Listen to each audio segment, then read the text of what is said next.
Ciao a tutti e benvenuti a un nuovo appuntamento con Racconti di Calcio. Oggi è mercoledì 29 maggio 2024, non è una data qualsiasi. Quel giorno, quel maledetto giorno, era anzi il mercoledì 29 maggio 1985. Questa è una data che resterà per sempre impressa con il fuoco, per non dire con il sangue, nella storia del calcio italiano. Qualcosa al pari del 4 maggio 1949, quando accadde la tristemente nota tragedia di Superga che spazzò via il Torino. Ma cosa accadde il 29 maggio 1985, ben 39 anni fa, quando si giocò la finale di Coppa dei Campioni Juventus-Liverpool? Una tragedia, quello dello stadio Heysel di Bruxelles. Chiaramente racconterò la strage che costò la vita a 39 persone dal mio punto di vista, una tragedia vista dagli occhi di un bambino quale ero all'epoca. Dunque non una semplice cronaca, no, racconti di calcio è qualcosa di diverso, di personale. Ricordo perfettamente quella sera, è come se fosse ieri. Mio padre non c'era, mia madre uscì per comprare delle pizze. Lasciò me e mio fratello dalla vicina di casa. Suo figlio, che era molto più grande di me, stava guardando la partita in TV, o meglio, quello che stava accadendo allo stadio. Ad un certo punto, se i miei ricordi non mi ingannano, le immagini furono oscurate. Io in quel momento non avevo ben chiaro cosa stesse accadendo e non ero l'unico. La gravità della situazione fu solo parzialmente percepita dalle squadre e dai tifosi che si trovavano in altri settori dello stadio. Credo che nessuno potesse immaginare ci fossero addirittura delle vittime. Ricostruiamo un attimo i fatti. Gli incidenti cominciarono circa un'ora prima della partita, verso 19:20, 19:30. È evidente che le misure di sicurezza non fossero sufficienti.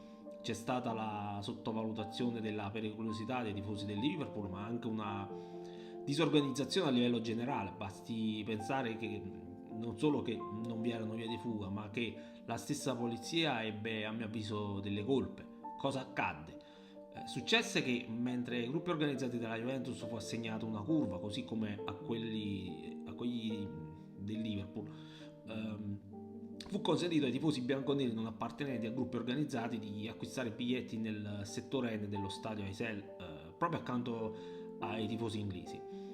I settori erano separati da delle reti facili da battere o scavalcare. E ciò che fecero gli hooligans, che di fatto volevano appropriarsi dello spicchio di curva destinato ai tifosi neutrali, che però, come detto, ospitava molti juventini. Attenzione, è probabile che anche senza la presenza dei juventini, gli hooligans avrebbero tentato di prendersi quello spicchio di curva in virtù di una vecchia mentalità ultras dove la curva è alla stregua di un territorio che va preso o occupato. Ma torniamo ai fatti. L'azione degli hooligans spaventò i tifosi del settore N. Nessuno di loro era interessato allo scontro. Era gente che voleva godersi la partita. Cosa fai in una situazione del genere quando non è tua intenzione scontrarti? Scappi, ma dove? In molti tentarono la strada più ovvia, quella del campo di calcio. Lì però c'era la polizia che li ricacciò indietro a colpi di manganello. Ciò aggravò la situazione. In molti non sfuggirono alla calca, un muro crollò e chi non finì schiacciato dalle macerie morì calpestato da altri tifosi che cercavano di mettersi in salvo. Il bilancio fu di 39 morti, 32 di questi italiani e 600 feriti. Purtroppo tra le vittime c'era anche un bambino, Andrea Casula, 10 anni, che chissà con quanta gioia era partito per Bruxelles, ansioso di vedere i suoi eroi. Come tutti sanno, la finale tra Juventus e Liverpool si giocò ovviamente in un clima surreale. La Juventus vinse la Coppa dei Campioni con un gol di Platini.